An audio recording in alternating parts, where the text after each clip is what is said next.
Hello boss ಟಿವಿಯ ಸಮಸ್ತ ವೀಕ್ಷಕರಿಗೆ ನಮಸ್ಕಾರ. ನಾನು ನಿಮ್ಮ ತೀರ್ಥಸ್ವಾಮಿ ಬಾಬು. ಇವತ್ತು ನಮ್ಮ ಜೊತೆ ಶೇರ್ ಸಿನಿಮಾದ ಮೂಲಕ ಖಡಕ್ ವಿಲನ್ ಆಗಿ ನಮ್ಮ ಯುವ ಕಲಾವಿದ ಎಂಟ್ರಿ ಕೊಟ್ಟಿದ್ದಾರೆ. ಅವ್ರನ್ನೇ ಮಾತಾಡ್ಸೋಣ. ಅವ್ರ ಹೆಸರು ಕ್ರಿಸ್ ಅವರು. ಎಷ್ಟು ಅದ್ಭುತವಾಗಿ ಆ್ಯಕ್ಟ್ ಮಾಡಿದ್ದಾರೆ ಮತ್ತು ಈ ಒಂದು ಪ್ರಿಪ್ರೇಷನ್ ಯಾವ ಥರ ಇತ್ತು ಅಂತ ಅವ್ರನ್ನೇ ಕೇಳ್ತೋಣ. ಮೊದಲನೇದಾಗಿ ಕ್ರಿಸ್ ಅವರು ನಮಸ್ತೆ. ಒಂದು ಶೇರ್ ಮೂಲಕ ಖಡಕ್ ವಿಲನ್ ಆಗಿ ಎಂಟ್ರಿ ಕೊಟ್ಟಿದ್ದಾರೆ. ನಿಮ್ಗೆ ನೋಡಿದ್ರೆ ಹಂಗೆ ಅನಿಸುತ್ತೆ, ಒಂಥರ ಈ ದುನಿಯಾ ಫಿಲಮ್ ಲೂಸ್ ಮಾದ ಅವ್ರ ಥರ ಆ ಒಂದು ಬಾಡಿ ಲ್ಯಾಂಗ್ವೇಜ್ ಆಗಿರ್ಬೋದು, ಆ ಥರ ಇದೆ. ಈ ಮೈ ಆಗಿರ್ಬೋದು ಎಲ್ಲ ಕೂಡ. ಸೊ ಏನು ಹೇಳ್ತೀರಾ, ಮೂಲತಃ ನೀವೆಲ್ಲಿ ಅವರು ಶೇರ್ ಮೂಲಕ ವಿಲನ್ ಆಗಿ ಎಂಟ್ರಿ ಕೊಟ್ಟಿದ್ದೀರಾ, ಯಾವ ಥರ ಪ್ಲ್ಯಾನ್ ಇತ್ತು ಎಲ್ಲ ಹೇಳಿ. ನಮಸ್ಕಾರ, ನಾನು ಕ್ರಿಸ್ ರಾಡ್ರಿಗ್ ಅಂತ ನನ್ನ ಫುಲ್ ಹೆಸರು. ನಾನು ಬೀದರಿಂದ ಇದ್ದೀನಿ. So my native is Bidar.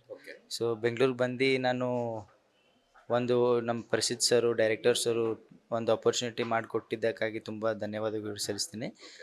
So ಈ ಮೂವಿಯಲ್ಲಿ ನನಗೆ ಒಂದು ಪಾತ್ರ, ಗಿಲ್ಲಿ ಅಂತ ಒಂದು ಪಾತ್ರ ಕೊಟ್ಟು ನನಗೆ ಈ ದೊಡ್ಡ ಸ್ಕ್ರೀನಲ್ಲಿ ಬರುವಂಗೆ ಮಾಡಿಕೊಟ್ಟಿದ್ದಾರೆ.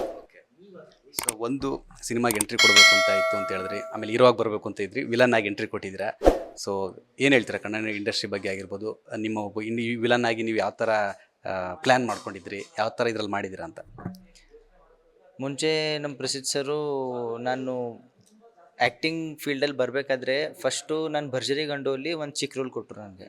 ಅದರಲ್ಲಿ ತುಂಬ ಚೆನ್ನಾಗಿ ಮಾಡಿದ್ದೀನಿ ಅಂತಾಗೋಸ್ಕರ ಈ ಮೂವಿಯನ್ನು ನಮ್ಮ ಅಪ್ಪನೇ ಪ್ರೊಡ್ಯೂಸ್ ಮಾಡಿ ನನಗೆ ಲಾಂಚ್ ಮಾಡಿದ್ದಾರೆ. ಪ್ರಿಪ್ರೇಷನ್ ತುಂಬ ಸ್ಟ್ರಗಲಿಂಗ್, ಹಾರ್ಡ್ ವರ್ಕಿಂಗ್ ಇತ್ತು. ತುಂಬ ಮಾಡಿಬಿಟ್ಟು ಇವಾಗ ಇಲ್ಲಿವರೆಗೂ ಸಿನಿಮಾ ಬಂದಿದೆ. ಮೇ 15 ರಿಲೀಸ್ ಆಗ್ತಾಯಿದೆ. ಇವತ್ತು ಟ್ರೈಲರ್ ಲಾಂಚ್ ಆಗಿದೆ. ಸೊ ಅದೇ ಟ್ರೇಲರ್ ಕೂಡ ನೋಡಿದ್ವಿ.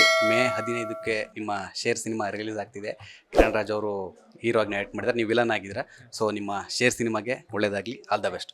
Thank you. ಓಕೆ ಸರ್, ನೋಡೋಲ್ಲ, ಇದಿಷ್ಟು ಶೇರ್ ಸಿನಿಮಾದ ಖಳನಾಯಕ ಕ್ರಿಸ್ ಅವರ ಮಾತು. ಕ್ಯಾಮ್ರಾ ಪರ್ಸನ್ ಲಿಕ್ಕಿ ಜೊತೆ Theerthaswamy Babu, Boss TV Bengaluru. Latest ಹಾಗೂ ಇಂಟ್ರೆಸ್ಟಿಂಗ್ ಸುದ್ದಿಗಳಿಗಾಗಿ ಬಾಸ್ ಟಿವಿ ಕನ್ನಡ ಚಾನೆಲ್ನ ಸಬ್ಸ್ಕ್ರೈಬ್ ಮಾಡಿ. ಹಾಗೆಯೇ ಬೆಲ್ ಐಕಾನ್ ಪ್ರೆಸ್ ಮಾಡಿ. ಇದರ ಜೊತೆಗೆ ಫೇಸ್ಬುಕ್, ಇನ್ಸ್ಟಾಗ್ರಾಮ್, ಎಕ್ಸ್ನಲ್ಲೂ ಮಿಸ್ ಮಾಡದೆ ಫಾಲೋ ಮಾಡಿ.